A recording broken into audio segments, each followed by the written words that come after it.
Up, my Beater Bros, back from the mini birthday vacation. Birthday wishes would be appreciated if you want.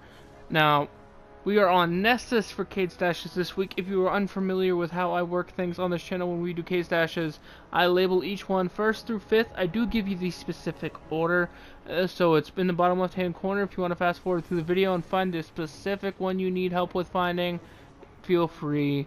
No skin off my back. Now, real quick, I do have a little, I'm going to open up my prismatic thing from Eververse in just a second as well. As you can see, this is going to be 1. Right here is going to be 2, 3, 4, and 5. Mainly because I believe it's going to be one big circle.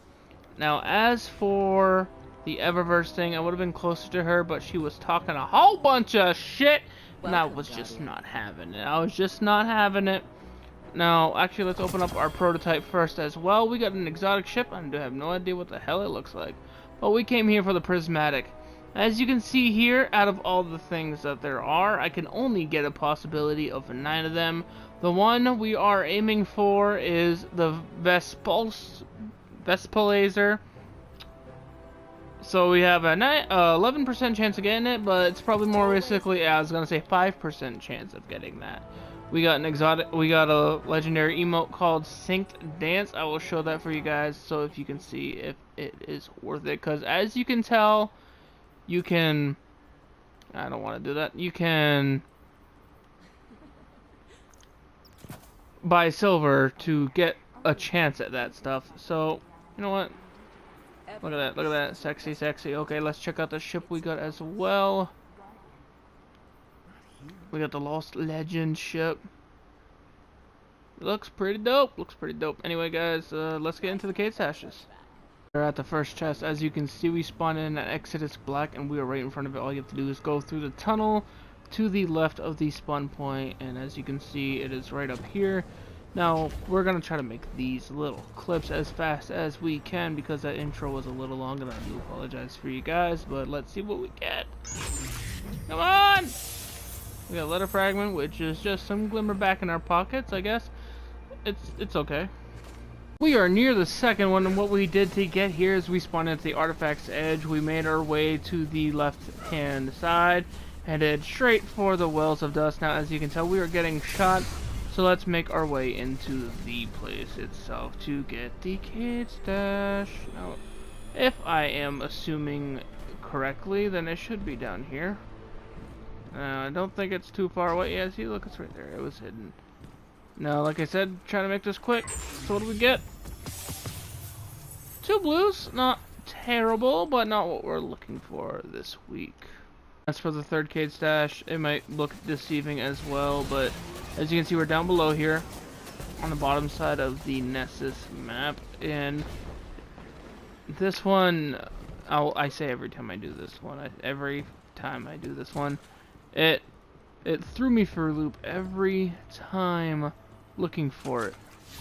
Now, the reason why is because on the surface right here, there's a bunch of trees and spikes, or not spikes, but pillars, so you think it's down there. But get to the lowest level and find that cave, because it's right here. And what do we get? We get a Lucky Rabbit's Paw, which is some glimmer back in our pocket, and we get a Arc Impact mod, which could be useful, but we need 2 more of them to make them more useful. Now, for the fourth one, this road might seem familiar, and if that is so, it's because you spawn in at the Watcher's Grave and you take a left turn till you head right about here. Now, this chest should look like it is right kind of on the water, but that's because it's right here up on this cliff. It's actually not too far away from the road, which is pretty swell. It's just up on the rock. And we got another mod, 2 blues and a legendary engram, which that engram could be something good. Now on to the 5th one, or where I believe the 5th one is. Pardon me if I'm wrong. You keep going into the hollows from where you go, and you go to the cliff on the left, or you go into the cave on the left hand side. If you just hang left, you should be going there just naturally into the sunken cavern. As you can see, this place is quite gorgeous in its edits, and as you can see, it's right down there, and at the snap of my fingertips, we are gonna open it up and see what we got. How would you look at that terrible editing job? Anyway, what we get is the 3 Graves kinetic weapon. This one is not terrible whatsoever. It's okay. The only problem is it suffers by being slow firing, so enough shots in a gunfight, you'll probably lose with this one. Probably. But if you can get the jump on someone, you could pick them off relatively okay. But to use it effectively, I'd recommend using maybe an auto rifle or something fast firing to go with it. After you get that pop shot, if you don't get that kill before that guy turns around, you're probably going to need a switch. Anyway guys, thank you for watching. Don't forget to leave a like, comment, subscribe if you are new, and I'll see you in the next one. Peace.